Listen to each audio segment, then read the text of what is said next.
The most popular guy on campus at BYU often is the backup quarterback, right? Oh, you were I referencing thought it was you. me? Yeah, you. No. You're the most popular. That is not true. Not dude even on close. campus, man. Right now, the backup quarterback, as of the game notes this week, is one Joe Critchlow from Nashville, Tennessee. Will have some family and friends making the 4.5-hour-ish drive down from the Nashville area to Starkville, Mississippi. Will we see him play? If so, how much? It kind of seems like that, right? Here's our 2-on-1 with the new, most popular guy on BYU's campus, Joe Critchlow. Joe, I can imagine that you didn't envision things happening this way, but then again, when does life ever kind of turn out like we thought it really would? You're the backup guy now, and your redshirt year is not happening anymore. How are you feeling at this point? At this point, obviously, you are right. I didn't anticipate being in the position I am right now, but opportunities change and come, and I'm happy to be where I am right now. I'm willing to do anything I can to help the team if I'm needed. So tell us how you got here, because I know there's a mission and SU and Vanderbilt and whatnot. Just what's the story in like a minute? So just very briefly, I always pictured that I would stay in the South around where I'm from. There were a lot of schools that showed a lot of interest growing up, but before my junior year, I decided that I was going to serve a mission for the church, and that built some complications with some schools down south. It was, understandably, it was kind of a unique situation for them. And a lot of schools out west, out here, really understood more fully the mission and what that entailed. And so I originally signed with Southern Utah for Coach Lamb. A great man. He's always had my back. And then when he came here, I really had the desire to follow him and to come to BYU. I've always wanted to play for BYU. It's a wonderful place, and I'm really happy to be here. What schools were in the mix during your high school years? We know about Vanderbilt, and we've heard rumors of Georgia. So walk us through what that was all about. That was all about.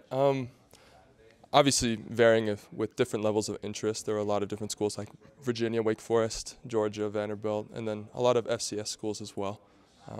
My name was out there. It was an interesting process being recruited, but I'm really happy with where I ended up here.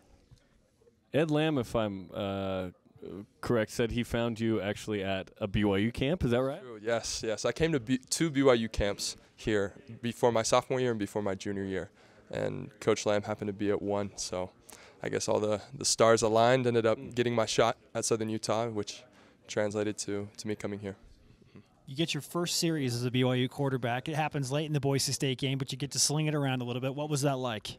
Obviously, the nerves were there. It was a unique situation. The speed's a lot different, and it's been a long time since I've been on the field playing football. But it was 1,064 days. I got from your boy Seth Killingbeck. I got the last playoff game you played. That's true. It's a long time, but it was exciting. I loved being out there.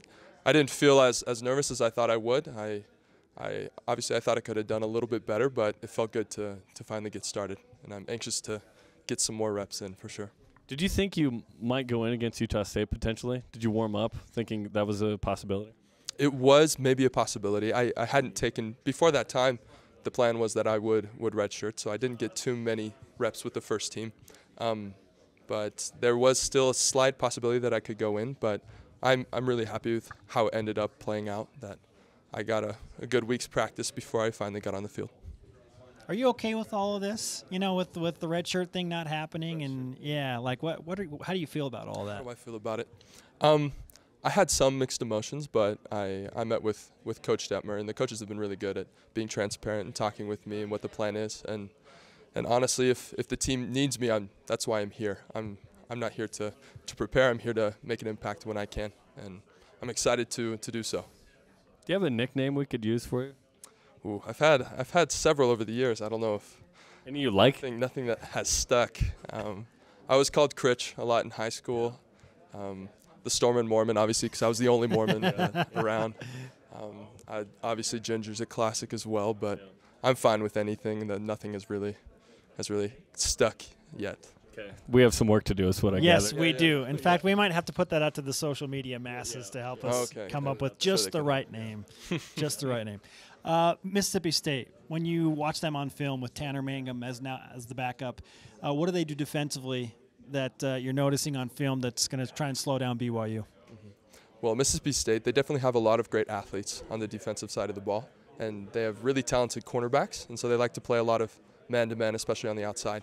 And I really do have some confidence in our receiving core, and I think that we can win a lot of those matchups.